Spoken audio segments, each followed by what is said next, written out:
کیا اب جانتے ہیں کہ ایک چھوٹی سی بچی کی دعا نے اس کے باپ کو موت کے منہ سے واپس کھینچ لیا؟ وہ بچی جو ابھی پڑھنا بھی نہیں جانتی تھی، جس کے ہاتھ چھوٹے چھوٹے تھے، جس کی آواز کمزور تھی، اس نے رات کے اندھیرے میں اپنے رب سے اپنے باپ کی زندگی مانگی، اور اللہ نے اس معصوم دل کی پکار سن لی۔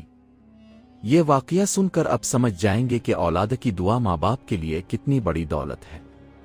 یہ واقعہ ہے ایک غریب گھرانے کا، جہاں ایک باپ اپنی چھوٹی سی بیٹی کے ساتھ رہتا تھا۔ ماں کا کچھ عرصہ پہلے انتقال ہو چکا تھا۔ باپ محنت مزدوری کرتا تھا اور اپنی بیٹی کو پالتا تھا۔ وہ بیٹی اس باپ کی پوری دنیا تھی اور باپ اس بیٹی کا آسمان تھا۔ غریبی تھی لیکن محبت تھی، تکلیف تھی لیکن اللہ پر یقین تھا۔ ایک دن وہ باپ کام پر گیا اور ایک حادثے کا شکار ہو گیا۔ چوٹ اتنی گہری تھی کہ اسے فوری طبی مدد کی ضرورت تھی۔ لوگ اسے گھر لے آئے۔ طبیب نے آ کر دیکھا اور سر ہلا دیا، اس کی حالت بہت نازک ہے، رات بھاری ہے، صبح کا کچھ پتہ نہیں۔ گھر والے رونے لگے، پڑوسی اکٹھے ہو گئے اور سب نے امید چھوڑ دی۔ لیکن اس گھر میں ایک چھوٹی سی بیٹی تھی جس نے امید نہیں چھوڑی۔ وہ بچی جو ابھی 7-8 سال کی تھی، اس نے سب کو دیکھا، باپ کو دیکھا اور اپنے دل میں کچھ فیصلہ کیا۔ رات گہری ہوئی، لوگ تھک کر سو گئے، لیکن وہ بچی اٹھی، باپ کے بستر کے پاس گھٹنوں کے بل بیٹھ گئی، اپنے چھوٹے چھوٹے ہاتھ اٹھائے اور آنکھیں بند کر کے کہا، اللہ میرے ابو کو ٹھیک کر دو۔ میرے پاس ماں نہیں ہے، اگر ابو بھی چلے گئے تو میں کہاں جاؤں گی؟ تو رحم کرنے والا ہے، میرے ابو پر رحم کر دے۔ وہ بچی رات بھر روتی رہی اور دعا کرتی رہی، ایک بار بھی نہیں ہاری، ایک بار بھی نہیں تھکی، اور صبح ہوئی تو وہ ہوا جو کسی نے سوچا بھی نہ تھا۔ باپ کی آنکھیں کھلیں، اس نے ہلکی سی آواز میں پانی مانگا۔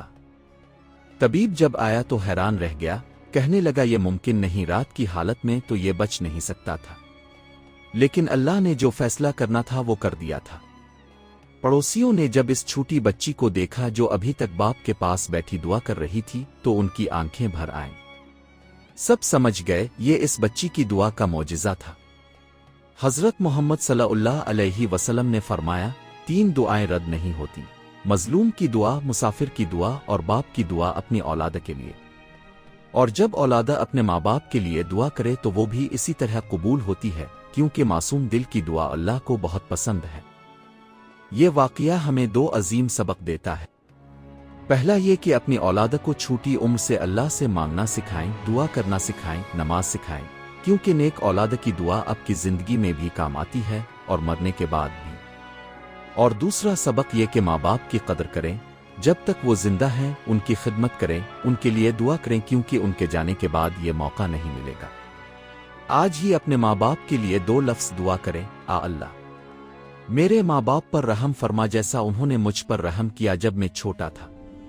یہ دعا قرآن کی دعا ہے اور یہ دعا ضرور قبول ہوتی ہے۔ اللہ ہمارے ماں باپ کو صحت اور لمبی عمر عطا فرمائے اور ہماری اولاد کو نیک بنائے، آمین۔